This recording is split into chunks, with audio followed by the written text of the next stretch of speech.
soul music. Bread of love. With this God-given gift I give. With this God-given gift I give. With this God-given gift I give. It is none other than your country cousin, Cadillac and ducking altercations with who might be racist, plus my own kind. A strong mind is priceless in this land of milk and honey. Where the milk will get you killed, don't even speak up on that honey, man. This bread of life I'm chasing got me pacing back and forth, asking God for patience, please place it on my heart. The race is about to start, so runners ready yourselves. The sun is coming for some, I hope on one of them, yeah. Practice makes perfect, so practice the right things. I'm never lacking for nothing, cause hustlers don't complain. My customers want some substance, I guess they relate to pain. So get some, I keep it real and ride in my own lane. I'm doping in cocaine's convertible GT. Goods taken without a murder, how merciful is he? It's worth it because it's worthy, I call the miracle 30s. Blessed to get through my 20s with freedom, that's God's grace.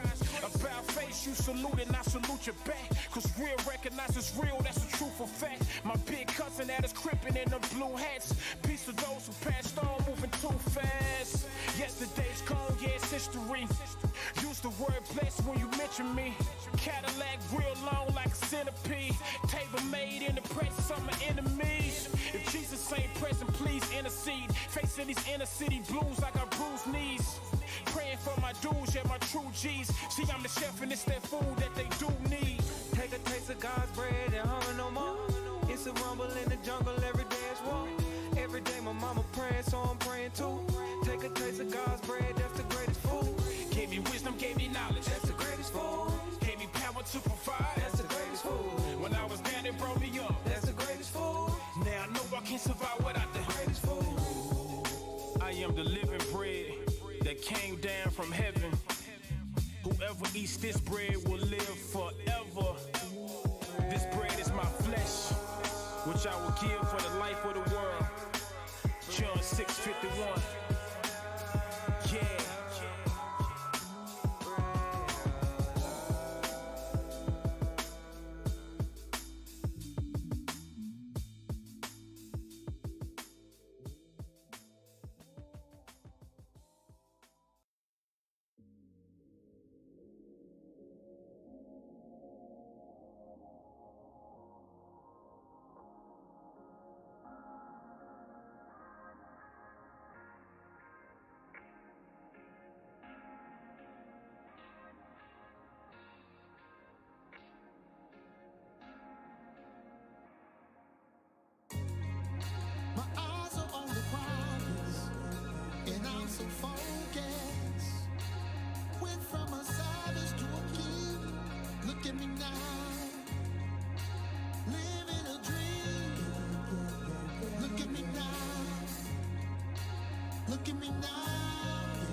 It's what you are, keep it cooking like a chef. They looking for me to fall, but I calculate my steps. Got a mission to accomplish, you can come and wish me well. Can't let everybody come, that's a recipe to fail. When it comes to spitting verses, I disperse them by the bundle. I can tell you I'm the best, but it's best to stay humble. Last of a dying breed, cut from a loyal cloth. You dealing with grown men, no time for the boys talk. I'm ready for what's new, my lyrics is food for thought. To get it, you must chew, I'm playing it 2 steps ahead. If you rockin' with me, that's cool. If not, get left for dead, Feel you want me to feel fear. You thought I threw in the towel, but yet I'm still here, My eyes are on the prize, and I'm so focused. Went from a savage to a king. Look at me now, living a dream. Look at me now. Look at me now. Still hurt, still standing like a monument. It's monumental when I step inside the booth and spit. The truth exists inside rhymes with at least mine. When trouble came, I bounced back, baby, each time. Street signs, sirens and gunshots. My environment hot and it's non-stop. Some fumble and crumble and some pop. We at the bottom, we trying to be on top, hey.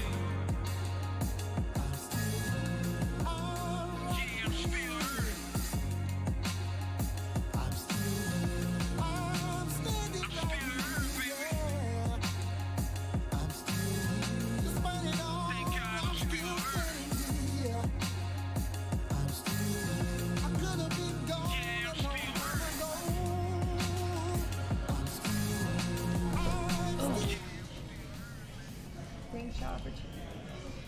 Hey guys, welcome to the bar, where white collar meets the streets, bringing all hustles to one table, no judgment, true stories, all relating to topics that are relevant for today. This is my co-host, Courtney. Hey guys, thanks for tuning in. This is our special guest, Jasmine. Hey. Yeah, so we kind of go back from a long time ago. So I talked to her the other day, and I was like, hey, you should come sit with us on one of the shows. So here she is. Thanks for having me, you guys. So as again, we meet here today to kind of talk about different things that we deal with on an everyday basis, different mindsets that we can look at, how we can grow through what we've been through, and just ways how to do that and how we've done that. Yeah. Different backgrounds, because of course everybody has a different background. Everybody has a different testimony. So you'll hear a lot of different variety of things and people that go through. There we go. We good? We good now? Move that a little bit closer, y'all. So today we're going to be talking about, the title is Victim to Victor in Seconds. So I kind of wanted to talk about this, and it's funny that I chose this topic because actually this past week has been a bit of a roller coaster. It's been a long week, I tell you. So at work and at home, different things I'm kind of going through, trying to like put myself in a victor mindset, because I feel like I could play the victim really easily. That sucks when that happens. So I kind of wanted to start with the definition of each word, because sometimes people say stuff and they really don't even know like what it means, you know? So victim, by the dictionary, is a person harmed, injured, or killed as a result of crime, accident, or other event or action. So, you know, basically that's self-explanatory. Anytime anybody goes through anything or like hard, you know, you could play, you know, you're a victim. And in the law, when something happens to you and like, you know, somebody has abused you or anything like that, that's what they call it too, victim. They're a victim. Mm-hmm. So then you have victor. Victor is a person who defeats an enemy or opponent in a battle, game, or other competition. So the victory is yours, and through Christ Jesus, of course, the victory has been ours. He fulfilled that on the cross for us when he bore those sins in his spiritual death. Oh, we stopped. She's over here juicing. Sorry. No, so yeah, this is like, I've been juicing. Are you detoxing or something? Yeah. And this one is actually like beets and celery. That's really good for you. Yeah. Beets are good for your heart and your cardiovascular. I gave my kids some. There you go. Let's get on the health kick. Yeah. So yeah, I'm sure we'll talk about that one week as well. But yeah, so like I want, again, back to why I kind of chose this topic. You know, it's easy for us when because things are always going to happen, like situations and stuff like that, they're always going to come. Like even when you're progressing, going upwards, there's always going to be a force that's trying to like push you back at all times. It tells you too in Ephesians that the battles that we deal with in this world are not of flesh. Those battles that you deal with are spiritual, and those spiritual battles and demons and things, they sit in high places, they sit in heavenly places. So things that, you know, ultimately you think could be good for you may not be leading you into what God's purpose necessarily is for you. Right. So, and I really do think it's like perspective too, because a lot of stuff that, like you said, you could easily sit back and feel victimized by something or be like, woe is me. But if you change your perspective on it and flip it around, like really you are the victor if you can overcome that, you know? And then really who's won. You might have been injured, you might have been hurt a little bit, but if you can change the way you look at it and just know, like, if I've made it through all my other bad days, why wouldn't I make it through this bad day? I was like, I was like, anything after everything I've been through in my life, like, this is a breeze. You've made it through 100% of your bad days already. Right, so. Like you're here walking, living, and it's like, you know, and I was saying that the other day because I doubt God all the time, and I'll be the first to admit that. But then I'm like, I think about it and I'm like, but why though? Mm-hmm. You know, like he's taken me places I never even expected him to, and you know, still I'm not like drowning from my sorrows or whatever that I've been through. Like I can wake up. I don't wake up, continue on with the day and good thoughts. Like a lot of people I know, like some in the place where I used to be, like what I was doing, I used to blame, like, and Jasmine knows I used to do this all the time. I used to blame my family for everything that I was going through. It's easy to do, you know, especially when you're younger, before you grow up and you're still, it's easy to be like, well, it's my mom's fault or it's my dad's fault, because we think that we're a product of our environment, but really we're not. You have a choice. I mean? Well, in that day and age, being that young-minded, immature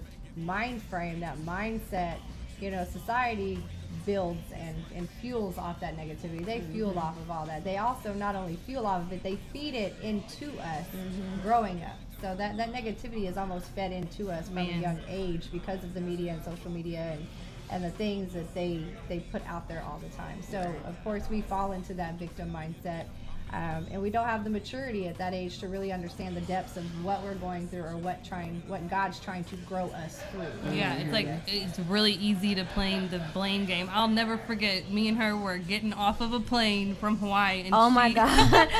And she yelled, she was like, girl, you are so disrespectful to your mom. She was like, how dare you blame her for what, like, you've been through? And I looked at her and I was like, dang, she really just checked me. And it was so hard for me to say that, but, you know, sometimes you have to, like, who's going to be able to tell? Because anybody else can be, you're going to be like, girl, whatever, you don't know me like that, or you don't know my mom like that. But I'm a little bit older than her, and, like, I've had to go through that myself, because I used to do the same thing. Like, a lot of my shortcomings or downfalls, I would blame on my mom. Well, if she would have done this differently, or if she would have, you know, been around more, but as I got older, I'm like, man, she did everything she could. You know what I mean? She was your age. It's not like they give you a book. Right. And now that we're parents, we understand, like, okay, I slip, I fall, I make mistakes. I don't have it all the way together. Yeah. And your kids are watching you, you know, growing with you sometimes, you know? So as I got older, I was just like, that's not her fault. You know, I'm in control of my life now. I'm responsible for what happens to me. Everything that happens to me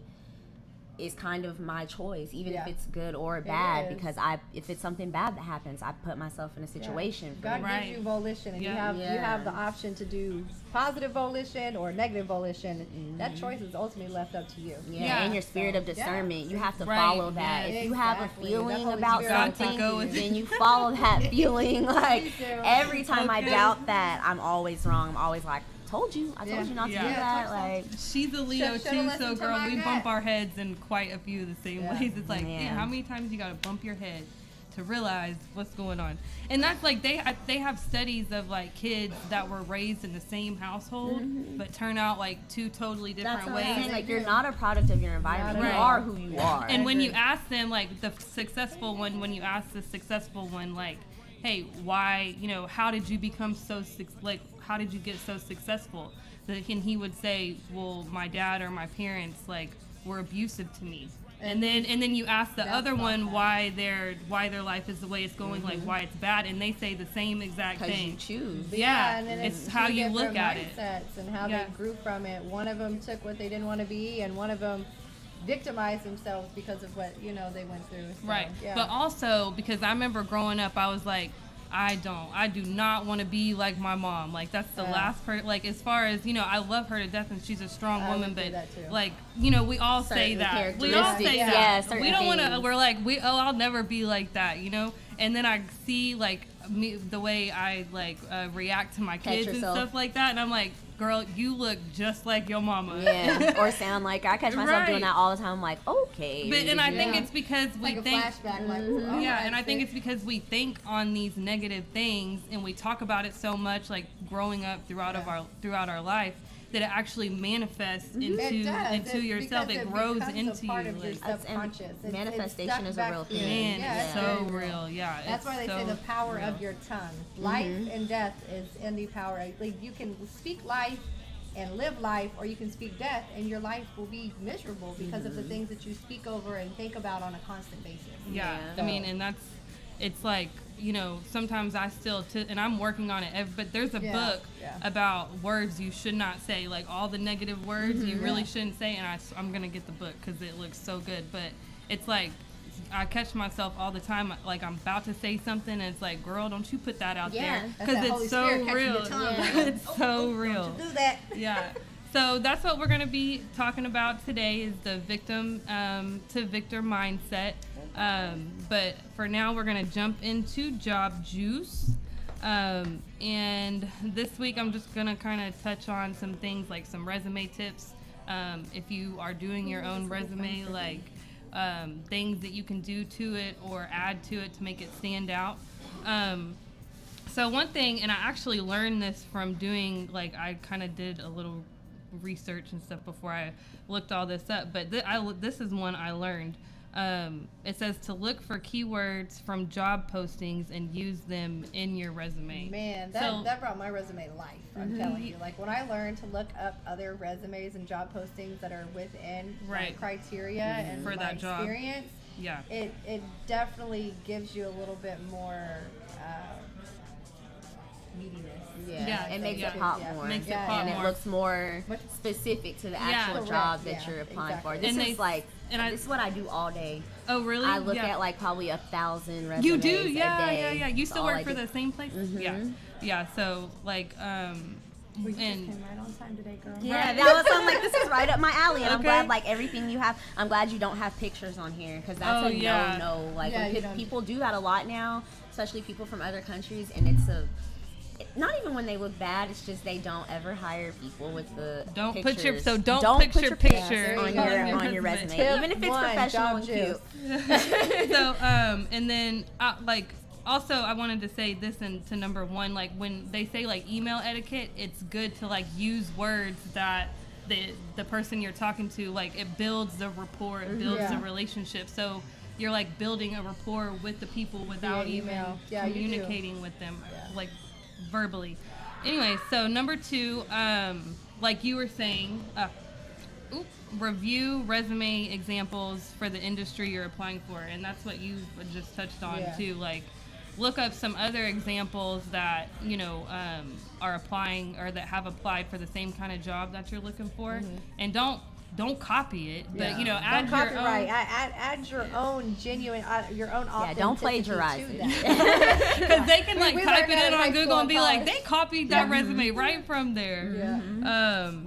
So, and another thing, please use professional font, and like do not add color. Well, like, and I think, but a small amount of color is good because it brings personality to your resume. But like, not a lot. Not a lot. Like, I have like small titles in my resume, like a color, and then my bullet points are like a color, but it's not like orange or pink or anything, but it kind of brings like a little bit like personality to your resume. But definitely on the fonts, like, we don't want like blocky, like the big fancy fonts. Please don't. I mean, you want it to be legible, easy to read, you know. Plus, most people aren't doing paper. 9 times out of 10, if someone's looking at your resume, it's on a computer anyway. So make sure it's formatted correctly. And I don't have this on here, but usually, don't they like it to be just like one page?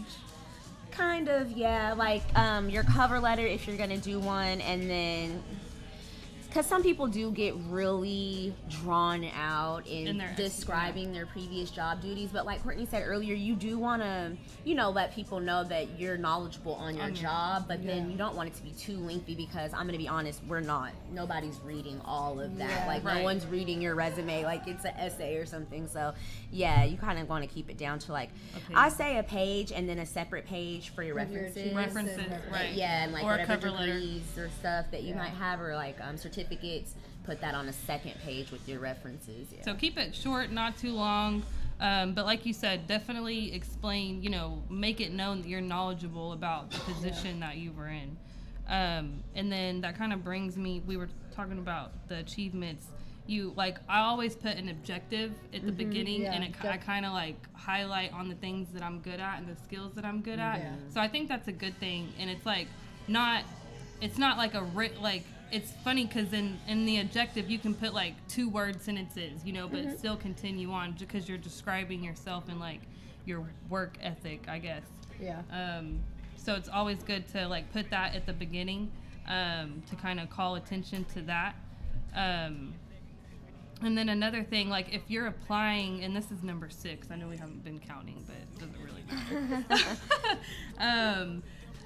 I think that if you're not sure what you want to do and you're applying for different kinds of jobs, to make a resume for each of the jobs that you're applying for. Because that's more skill related, skill specific in that area. Because if you're if you're trying to get into it if you're trying to be a nurse, but you're like, oh, I don't know if I'll get paid enough or whatever, so you're like, I'm gonna apply to be like an executive assistant as well.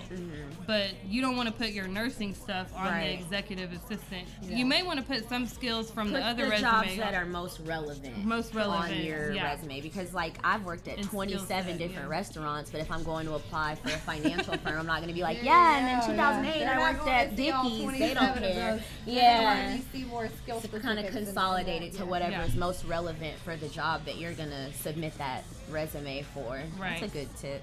And then the same one. And then for number 7, and we kind of touched on this too, is a cover letter. A lot of people don't use cover letters when they apply for places, so when you add a cover letter, it kind of makes it stand out to the company, right? And it shows like you took a little bit more time and effort, to put. And even if you because I've had times where I'm just like quick applying for a lot of jobs, and like you can kind of have like a generic cover letter, but just kind of switch up the greeting and the intro part for each different, but for the most part, it's going to be to whom it may concern. Kind of gives them a little bit of your personality, an introduction of this is who I am, this is where I'm trying to go.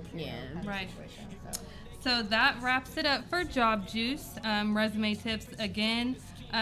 If you need help with a resume or a cover letter or Divine Opportunity. And it's on my Facebook. It's attached to that.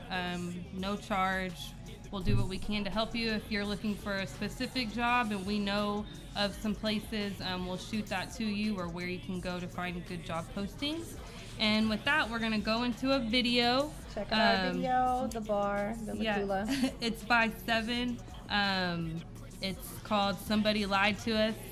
And this is actually a good song. The lyrics are deep, so listen to the lyrics. Deep too. He's lyrically talented. So we'll be back. All right.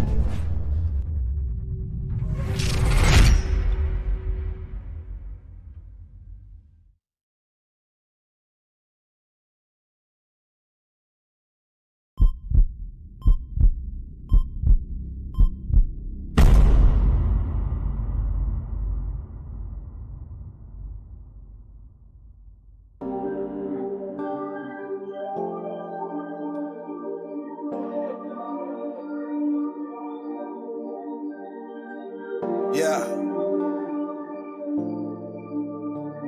Just break my heart, nigga. You know what you signed up for? You sure? Genocide on your own people, my nigga.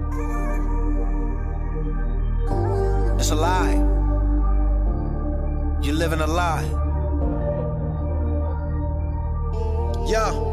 I feel like an alien in my own lands. And though I'm grateful you saved me, the homies hating me lately. They can't relate, they think it's fake the way your grace it is shady. My neighborhood's crazy, just like a baby. I'm trying to cradle it in my own hands. And Lord knows I'm knowing I ain't the savior, but the least that I could do is try to lead them to him. And we are so broken in our behavior, but imagine what we could do if my people knew him. When I never had nothing, the hood was there, but I didn't have nothing, I couldn't care. Then I met the risen Christ and was given life, so now I'm living life to give him life. What I shouldn't share, betraying the homeboys, I wouldn't dare. But if I say I love him, gotta tell him the truth. The fatherless follow us and then get swallowed up by the same game that swallowed us. It's obvious we fell in the youth. You see that Ruger in his hand glistening? That little shooter think you'll love him if he busts for you, but you were just using him for your ambitions. And he couldn't see nothing because he trusted you. He gave his life for your hype. He's doing life for a stripe, and you won't even write, bro, a kite. You need the little homies living wrong to get it on. That's why you ain't the one that's trying to fight for what's right for real. Hope you listen, I ain't dissing, I'm trying to plead with you. And every rally that's in it and got some influence. The little homies is listening to what you feed. If you said it, he did it, ain't no coincidence. The big homies raised us to die for him. On the other hand, it was Christ gave his life for us. They said that love's earned, so we would ride for him, but God love with no return, somebody lied to us. Brotherly love overcomes our destruction. That's the acronym for blood, right? Christ's love overcame our destruction. I guess he the only one doing blood right. Community, revolution, and progress. That's the acronym for crib, right? Christ's unity's the solution to progress. I guess he the only one doing crib right. Yeah. Somebody lied to us. Somebody lied to us. Somebody lied to us. Come on, somebody lied to us. You see it's somebody lied to us. I swear somebody lied to us. They wouldn't be the ones that would die for us. Christ did it on the cross, somebody lied to us. I try to talk to the streets, but they don't learn. Till you can't help them and gotta tell them it's your turn. Jail time is a candle with a slow burn. That's if you blessed with death, it's no return. Hopped off the porch and we came out of broken homes. Never seen a happy family porch till we broken home. Knuckles ain't right from the fights, many broken bones. Heard we was kings, so we settled for a broken throne. I understand, for real I was you. Now I'm trying to tell you what you think is real's not true.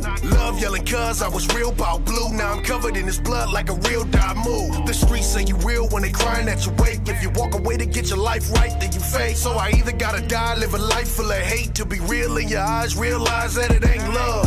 We try to make the gang full of void, but we can't still avoid that the pain of a boy still remains, and the noise in our brain is a voice of Satan telling us the pain is poison. So when the homie gets smoked by the enemies and the thoughts of revenge take your energy, just know the same devil that manipulated y'all got them. So who the real enemy?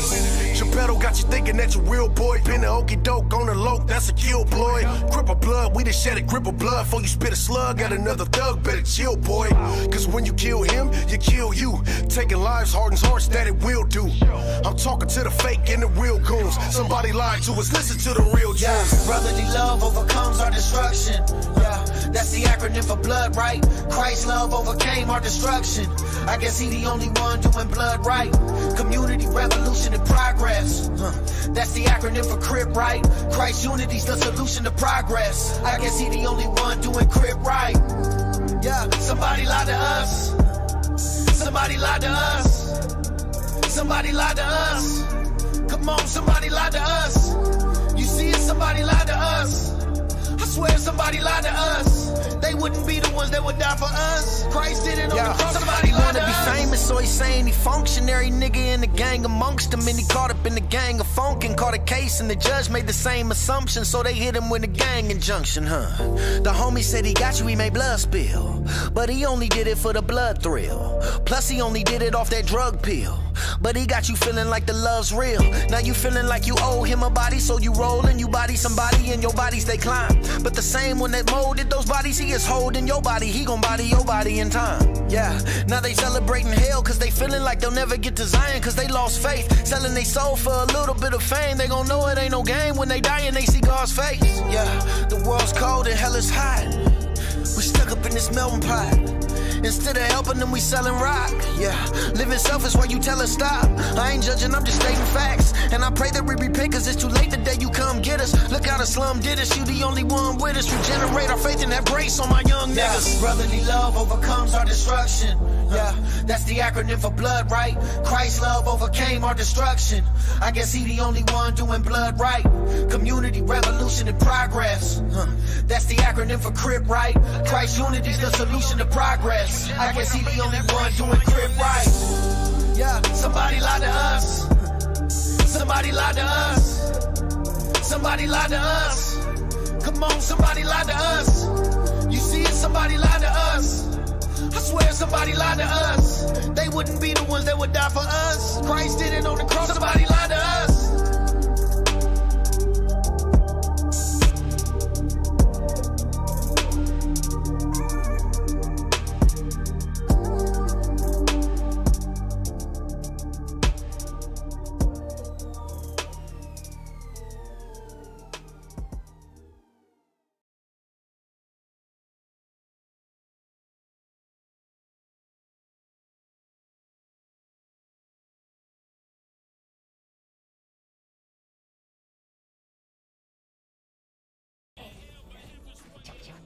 Hey, welcome back to the bar. If you haven't been tuning in, my name is Alysha. This is my co-host, Courtney. I'm Courtney. How you guys doing? Thanks for tuning in. And Jasmine decided to drop by. Hello. So this is our special guest. We're talking about victim to victor in seconds. Just about how, like, the whole mindset, you can either play victim or you can play victor. It's your choice. So choose wisely for sure. But on the next topic, I kind of want to talk about how we even get stuck in that mindset. Like, where does it even come from? Yeah. So for me, it was the story that I told myself like after my childhood and the things that I went through really like, to me, talking about it now, it seems so petty, but I used to blame it on my parents' divorce, like, because my dad wasn't there. Oh, wow. I feel like deja vu, girl. I did the same thing. So I used to... so I married that story, and that's a part of it, too. You marry that story for a long time because you constantly repeat it over and over and over and over again, and eventually that's what gets you stuck in that mindset because you're constantly talking about all the things that allowed you to be stuck there for so long. Yeah, and then makes it even worse whenever you're like your mom marries somebody that you truly despise. Don't like at all. Yeah. So then you become you play even more of the victim. Like, I'm gonna do this because of that. But anyway, so when it's like you marry the story that you tell yourself all these years of growing up, you know, and not only that you tell yourself, but society tells you too, because you see good stuff from social media or, you know, on TV when you watch the episodes, like everything's like normally like happy-go-lucky, or there's always a solution at the end that fixes the problem of whatever, you know, was in the movie. It's like every Disney movie, y'all. I mean, the storyline could be disastrous, but there's always a happy ending. That's like with Christ, with God. Your story could be disastrous, but with him, he allows that victory to be there, so you always can have something to look forward to regardless of where you're stuck at or what your situation may be right now. Yeah, and it's really easy, you know, to like, because as humans and as you grow, you're always looking for why is this happening or why am I going through this, and the easy answer is to blame it on everything you've been through. It's always easier. Your surroundings. To be in the victim mindset. It's just easier. It's almost like a and there's no fight. It's like a built-in crutch. Like, yeah, it is. Well, I know, you know, I could have done X, Y, or Z in my life, or maybe I could have went to college or whatever, but my parents' divorce really screwed me up, or, you know, even people that have addictions or whatever it is that you use as your reason to not succeed. It's easier to just sit on that. It's easier sometimes than to be like, no, actually, I'm going to overcome that and I'm going to grow through that and let that be the reason that I'm better than, you know, I could have been. It's hard to do that. It's almost like working out. That's painful. You it's almost sweat, like, you know, like hot. Like I was telling Alysha today, you know, about her juice. I'm like, damn, how do you do that? Because, you know, like that takes dedication to change and make that change in your life. It's way easier for her to be drinking soda or something like that. Because I ain't made it there yet. Chicken. Oh my God, remember in the cars. But it's good for you in the long run. Like the little bit of pain that you feel from missing whatever it is you like to drink, whether it's lemonade or tea or whatever. Away. And this is going to be better for you in the long run. And I've your known health is your wealth. Yes. Like I went 3 days, and I'm like, you can kind of compare this to that because, like, for 3 days I wanted, or like day 2 I really wanted some food, but I was like, no, I'm not gonna do it. So I kept drinking my juice. But the day that I was able to eat, which was yesterday, I ate like one time. I was like, dang, I want some juice, and like I'm not even on my fast anymore, and here I am. Programmed yourself to, and that's what you have to do to switch from those mindsets. You have to kind of a lot of dedication, change the way you think. And it's so worth it, because if you don't, you're gonna keep, like we were talking about, I kind of touched on cycles last week, like you're gonna keep going in the same cycle over. You'll play that over blame game again. for forever. Blame game. You can be stuck in a blame game, or you can choose to change your mindset, change your thinking, and walk into the promises and walk into your victory. It may take you a week, it may sometimes take you 6 months, maybe even a year, to completely reformat your daily activities or your daily mindset. Years, but it's every day. As long as you're cognizant of the fact of, I want to be righteous, I want to be a better person. That's really all it takes, because there's times where I still, the old me, which is still the same me, you know, I'll have to feel, and I'll just have to kind of push that down a little bit. But it's like ego versus the pride, pride, your ego, the arrogance. It's not that, it's your sin nature. We are built. We are born with a sin nature, which is constantly what we're going to battle on a daily basis. And that is your sin nature, or, you know, repenting those things, moving forward, and really allowing Christ to help you mature in God's word, transform you to be able to walk into your blessings and walk into a better life. Yeah.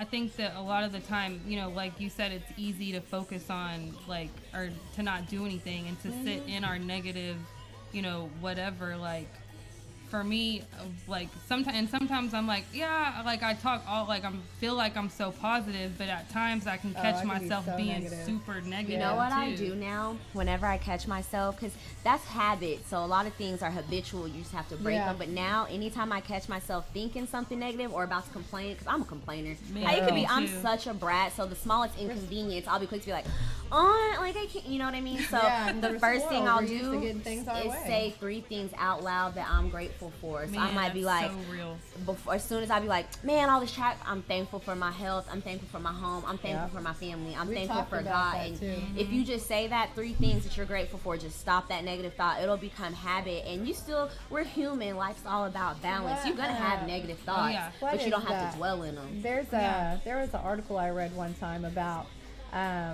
your thought process, and like, even like, it's like addiction, but even with your thoughts, it's, you know, that thought that you, or that temptation for a cigarette, that urge, it's only like a 3-second urge. So if you can change that 3-second urge and find something else to fill your mind with, it eventually changes that habit, that bad, you're breaking that bad habit slowly but surely. And so, now I catch myself doing it less, but you know, when I think I read about it online or something, when I first found it, I was doing it multiple times a day because I had so many negative thoughts. But now it's maybe 3 or 4 times a day I'll catch myself, and but that's still 3 or 4 times a day that I out loud, 3 more times that I say, I'm thankful for this, I'm thankful for that, because I have a lot of negative thoughts. I think everyone does. Yeah, we do. I mean, it's natural. I think it's a natural thing as humanity, period. I mean, there's so much negativity that goes on in the world. We can get caught up in all of that as well. Which and it's hard because, you know, you pay attention to the people that are struggling or people around you that are going through things. And like me, I'm one of those people that I do connect with other people, so I can kind of feel or relate, or, you know, I'll be in an empath. I feel other people's pain. You know, like I can't even scroll down Facebook and see like those videos where kids getting hurt or animals, like stuff like that. Hurt I can't, like, I just go right past that because it'll hit me in my stomach because I'm like, I hate it. I'm very sensitive to like, why do they post this stuff? And like, oh, what was I about to say? I lost my train of thought completely. But like we were saying, the negative, like, just switching up.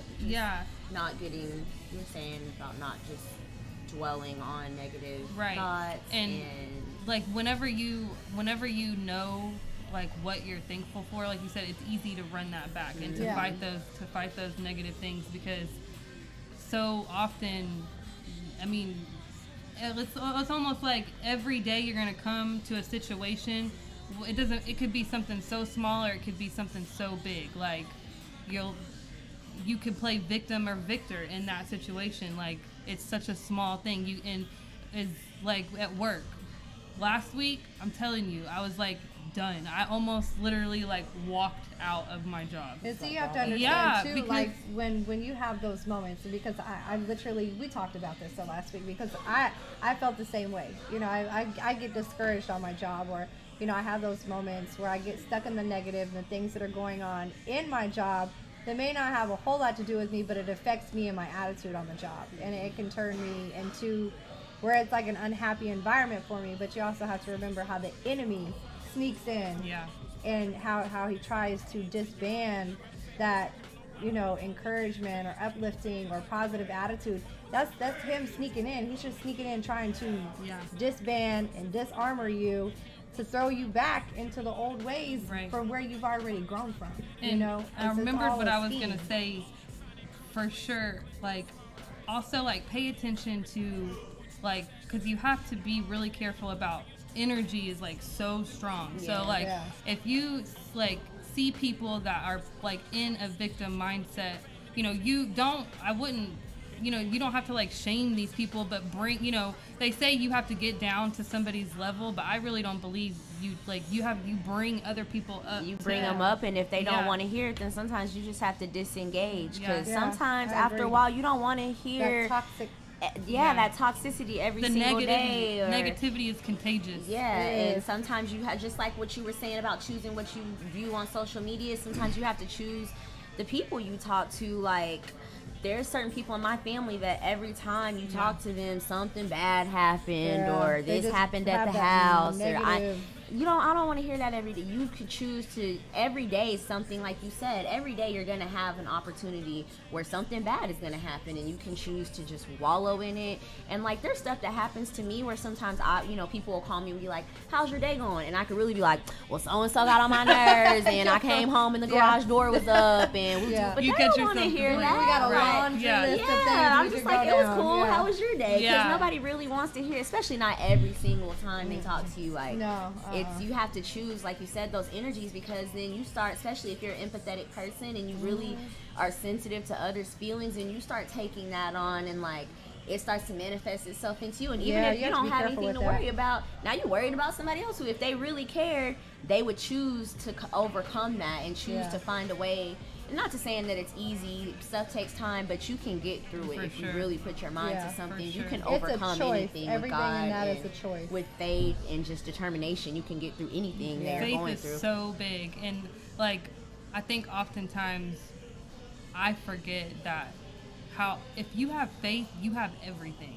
You know, like, if you can see it, you can get it. If you can dream it, like, you can, if you keep pressing forward to get that, like, you'll get there. If you can vividly see anything, or sit there, like when you're sitting at your desk at work and you can visualize it and it seems so real, it is real. It's already there for you. Right. You just have to go get it, and you have to, and sometimes it takes a long time. You have to receive it. You have to remember too, though, in God's promises, the battles and stuff that we fight, they're not ours. Like it tells you in Exodus 14:14. The battle is the Lord's, and all you have to do is just be still. Trust in Him, have faith in the way that He works, regardless whether it's a disastrous situation or negative environment. You have to seek that positive. What are you learning from that? What are you growing from that? There's a lesson in all of that. It's either a lesson, and you have to know He's not going to give you more than you can handle. He's not going to put more on you than you can. It might seem impossible. I've had times where I'm like, there's no way. Like, I've done everything I can do. I don't know what's gonna happen. And then out of nowhere, it's like God will work it out. But you know, fear and faith don't go together. Nope. So if you're gonna have faith in God and say that you are a true believer in God, you can't be worried all the time. You just have to give it up to God. And as long as you've done everything that you can do, then you're already a victor, because you're a child of God. So exactly. You can never lose. I always say, if it comes, let it. If it goes, let it. Like, you just gotta go with the flow. So we come to our next segment. I remember when. Let you go first. Go ahead. You want me to go first? Go first. We'll bounce from one to Okay, so I'll just make it kind of short, because I kind of already touched on it before. But right out of high school, a family member of mine, or I wasn't even out of high school yet, but so close family member got addicted to drugs. It affected me in a way that, because it shocked me completely. Shocked everybody. Yeah, like, I never in a million years would have thought that it ever would have happened. So it happened, and from that point on, my family lost a lot. We lost our house, blah, blah, blah. So at 17, I was like, well, what am I going to do? I felt like I put myself in a situation to where, like, I was blaming what happened on why I hadn't even done anything yet, but I was planning it. And I was like, consciously, or kind of knowingly and not knowingly, I was like, all right, because I had already engaged in the lifestyle, right? I had already known it, and I liked it. So I was like, so you had a built-in excuse. Yeah, it was like a built-in excuse. I'm going to do it anyway, but this is why I'm going to say I'm doing it. It's easier. It's easier. So how did you take that and go to an evictor? So how did you grow to a victor from that? And it took me a long time, but in that moment, I could have laid down. I could have laid down and let my family, my family was depending on me in a certain extent. They'd never said that, but I felt that way. So I could have laid down and been like, oh, woe is me, da-da-da-da-da, but I got up and tried to fight for my family and survival. Like, I bounced into survival mode. And with that, like, I became victorious. Even though I was still going through struggles, you know, I became victorious in that battle. But then, like, that same battle that I felt victorious in, then I started blaming other things on, like, my mindset changed back to a victim mindset, and I just always found things to blame, like, my life on, you know, why I didn't work, why, you know, I wasn't trying to work. Let me rebuttal off that one, because I mean we come from the same background. You know, we came from a lot of the same struggles, in the sense of, you know, family members being on drugs, divorce, being in a game, you know, that whole lifestyle for so long. That from what we went through and from what I went through with my family, and the trials and tests and things like that, I took all of the negativity and I fed off it, and I became a rebellious individual. I rebelled against any and everything that my family could possibly want me to do.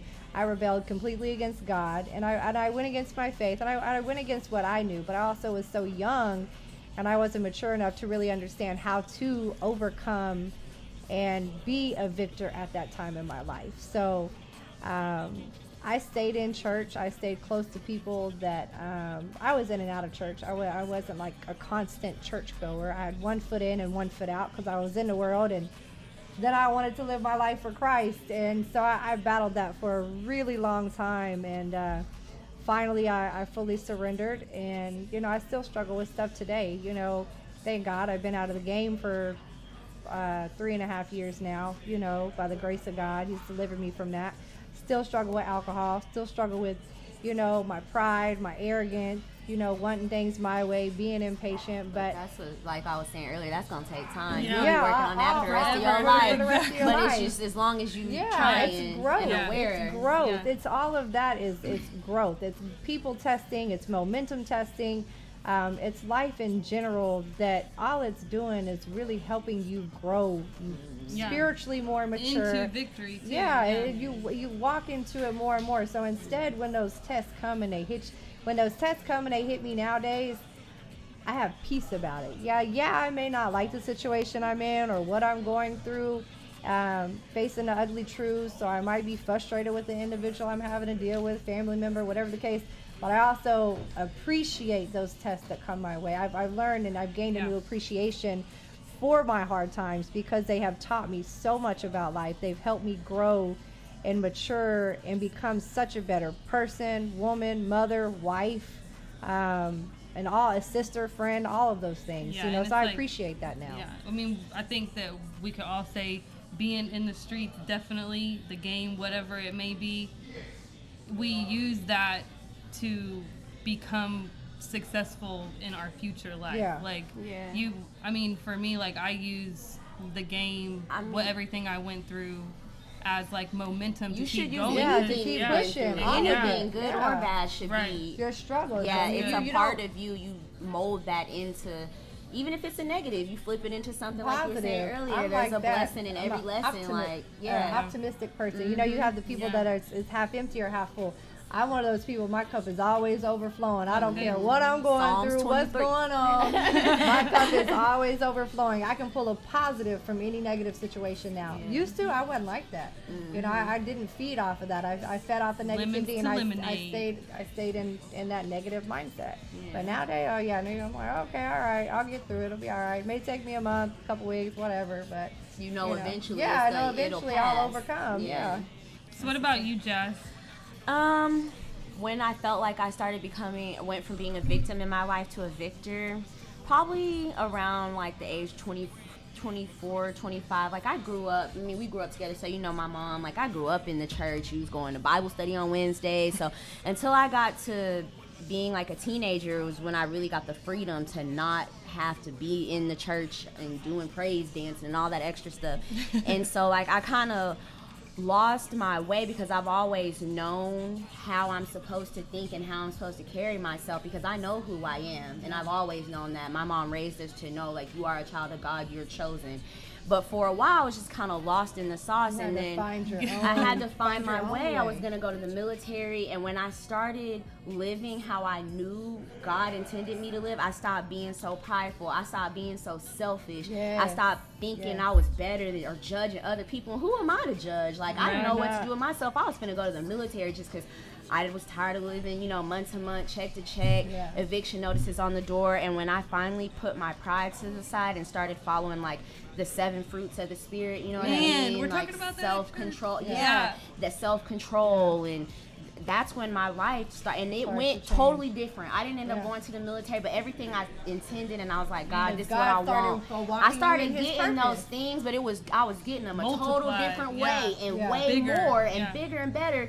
But once I just gave it up to God, that's when I became like a victor in my life, and I wasn't victimized by my circumstances or confused, because I'm smart. So I was like, why is this happening to me? Why am I not winning? You know, there's no reason like too smart for it. And you get irritated. And you're like, well, I don't understand, how is so-and-so doing it? I'm smarter than her. I pray, I got a relationship with God. Why they got it and I don't? But that's not my business. And when I started living like that and just living for myself, and who cares what so-and-so is doing? I'm doing me.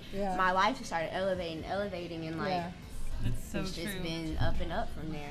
So we kind of talked about that too before, like with the comparison game. It could really kill you. You better mind your business, because you don't even know what they got going on over there. They might have a brand new Benz with no gas, no garage to park it in. Mind your business. And some people deal with different things. Like some people are open with what they go through, and some people keep it behind closed doors. Have you heard of the iceberg theory? Like, you see the top part of the iceberg, which is the part that made it above the water, but underneath the water is this huge chunk of ice. You don't see everything that all the building for it just to get above the water just a little bit. It's called the iceberg theory. That's good too, because you don't always know what people are going through. Some people deal with things differently, totally different. And I know it's just like you always have to be careful. Always, that's why you always, you know, and it's hard because I kind of have an attitude, so sometimes it's hard for me to be kind. Or if my mouth doesn't speak, my face might. So I try to still being delivered from that. But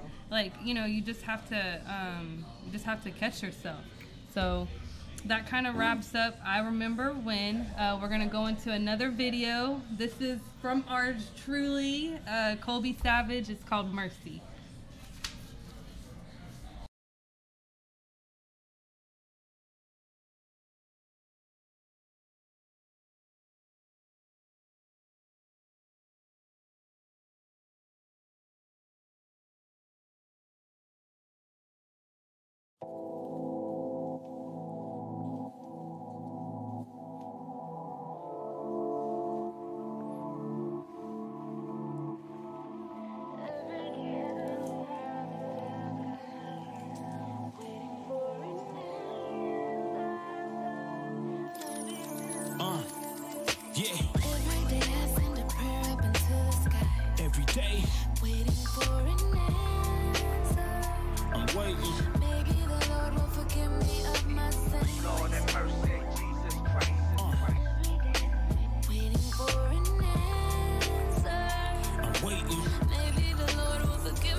Waiting for an answer, waiting like my brother for freedom about a slammer.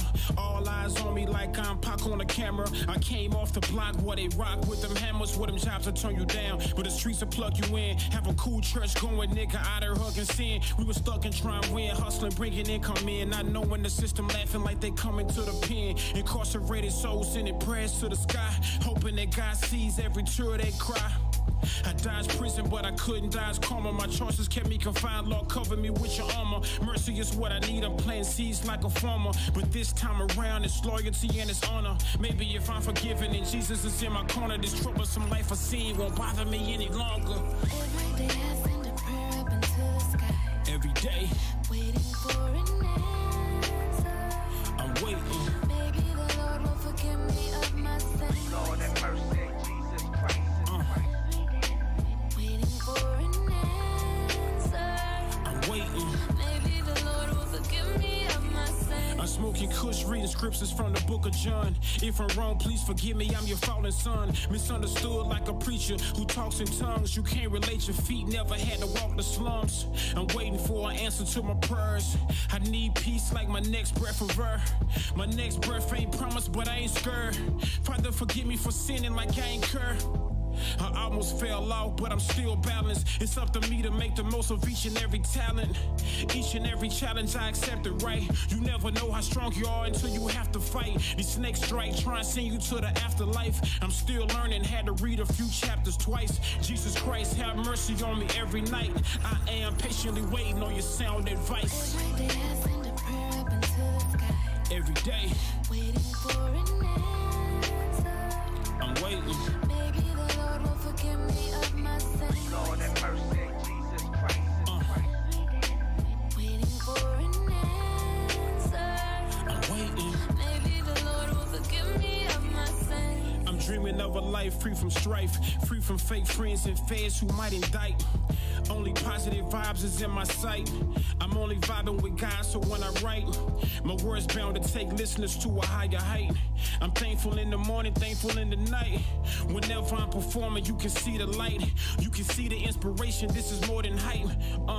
I'm the master of these ceremonies. My delivery been precise since a Lord, homie.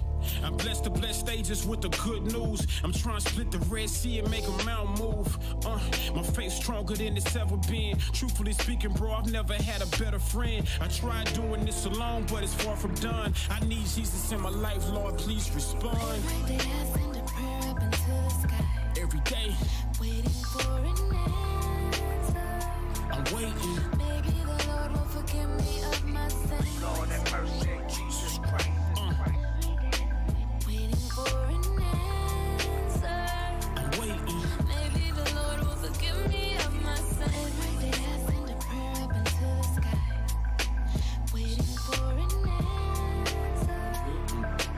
Maybe the Lord will forgive me of my sins. Lord have mercy, Jesus Christ. Waiting for an answer. Maybe the Lord will forgive me of my sins.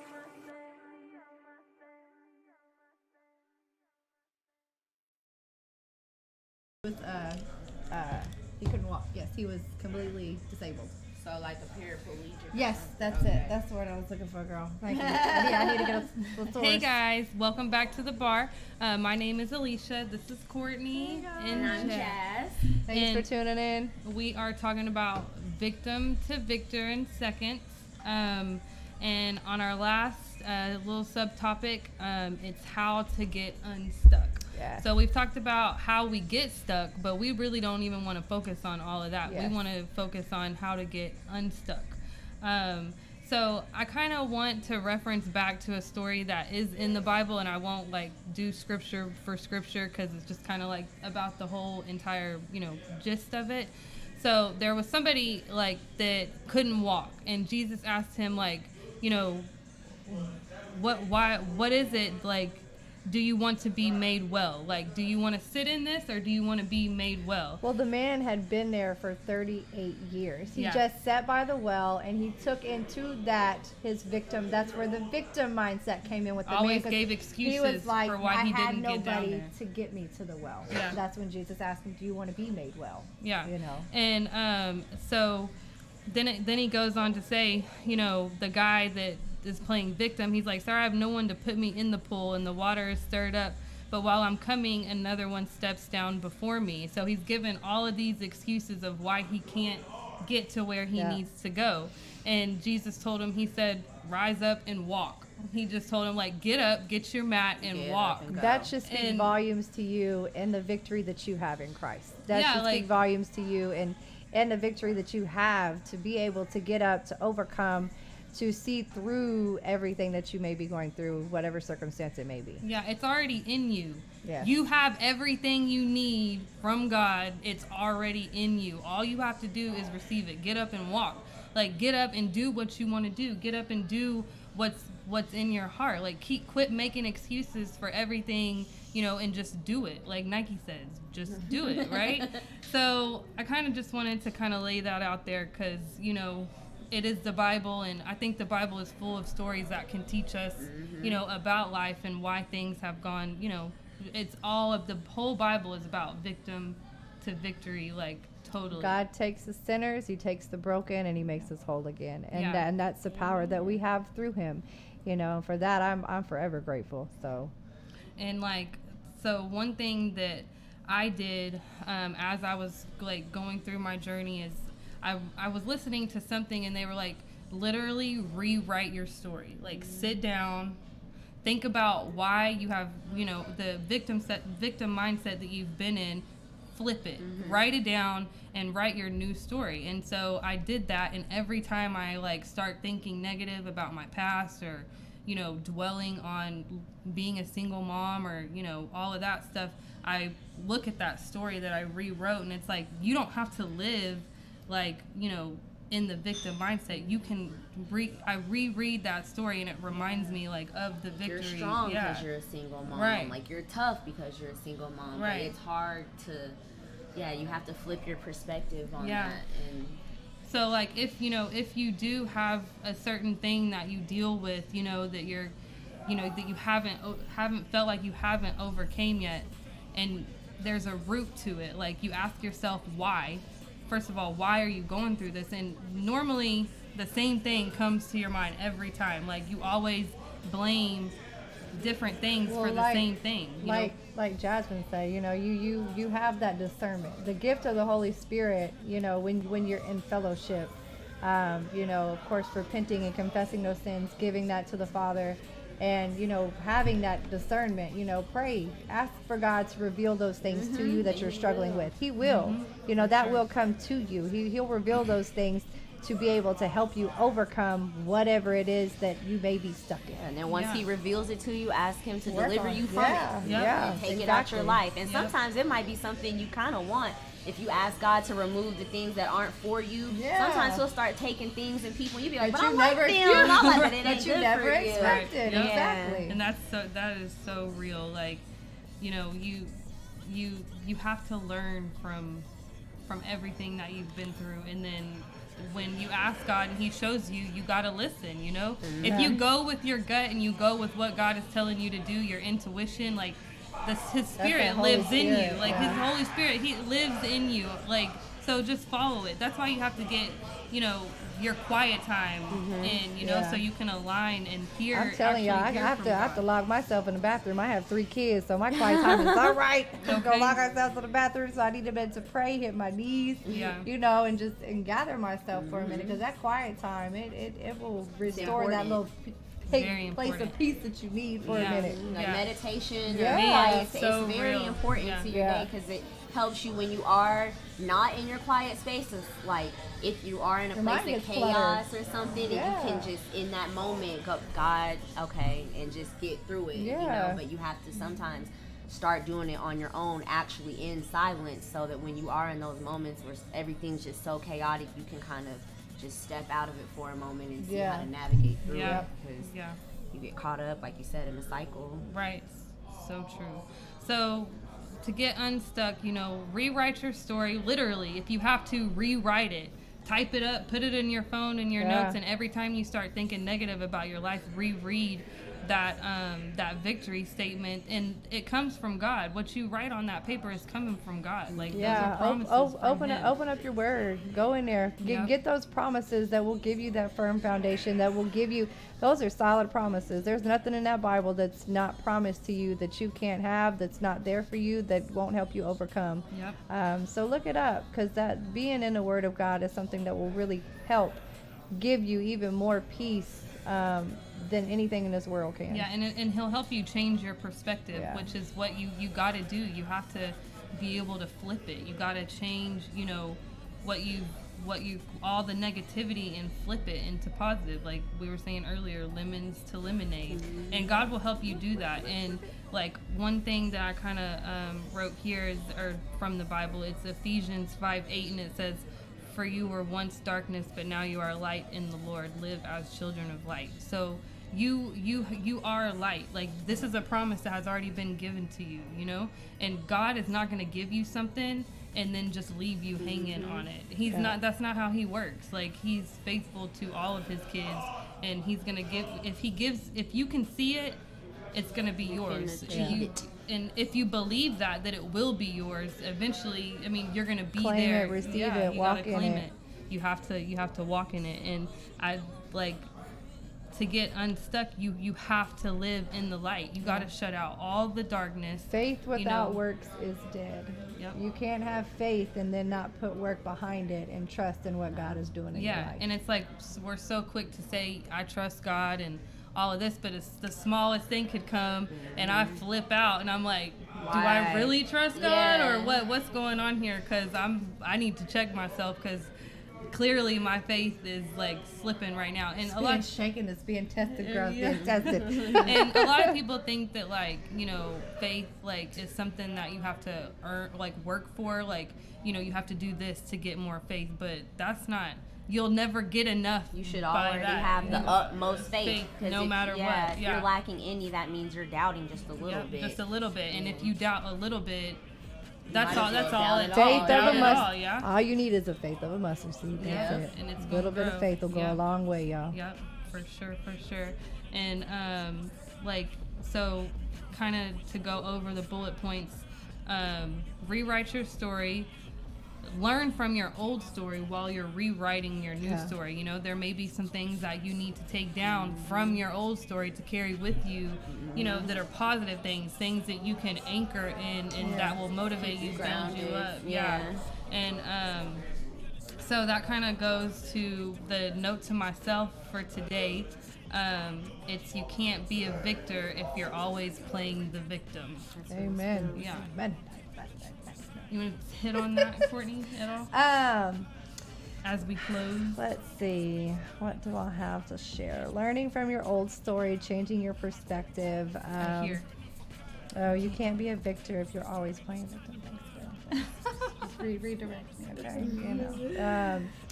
Yeah, I mean, in all honesty, when you learn to change that mind frame of always playing into the negative, playing into, oh, why is this happening to me? And you learn how to divert and change that into a, you know, pulling the positives from that, it'll drastically change your daily life, your daily thought process. It'll change your attitude, more importantly than anything. It'll change your outlook and how you perceive things and what's going on in your life, to give you even more faith to push you through, to help you overcome whatever obstacles you're facing or whatever hard times you're facing, or whatever test you're going through, because in all reality, everything is a test. God's testing you. Whatever you're praying for, be aware you're going to be tested for it. You know, a test comes with that prayer. The things that you ask, you can receive them, but understand that there's going to be those things that you're going to be tested for in that season, for God to be able to give you those things, and knowing that you'll appreciate and move forward into your new blessings. All about timing. All about timing. So, just to kind of leave y'all with something, you know, every day, every situation you come in, look at it. Am I going to play the victim in this situation, or am I going to play the victor? You are a victor. Don't play the victim anymore. You are a victor. Never a victim, always a victor. Through Christ, you hold the sweetest victory. Yeah, the sweetest of all. Just keep moving forward, keep pressing forward. Know that the victory is promised to you. It's already in you, so just go get it. We will be back with you guys next Sunday from 4 to 5. Tune in. Thanks for checking us out. My name is Alysha. And I'm Jasmine. I also have a podcast called Black at Work on Apple Music or Apple Podcast. And I just want to thank you guys for letting me come sit in with you guys. It was really awesome. So y'all go check out Black at Work. Thank you. Yeah, it's on YouTube and Apple, Google, all that. Yeah, I just subscribed, so I'm excited to listen. Check it out. So, we will see y'all later. Bye. All right. Thank y'all again for letting me join. That was good. You're welcome.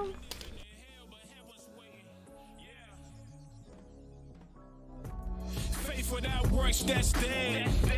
So I put in work into my workplace. I remember being broke, feeling worthless. Now I recognize my worth and why I'm birthed. I'm preaching purpose over profit. Resting for the children, posted with a pocket rocket. Posted on the corner, who can move you when you solid? Never moving losers, they can screw you with the knowledge. Wealth is truly fair when you can sing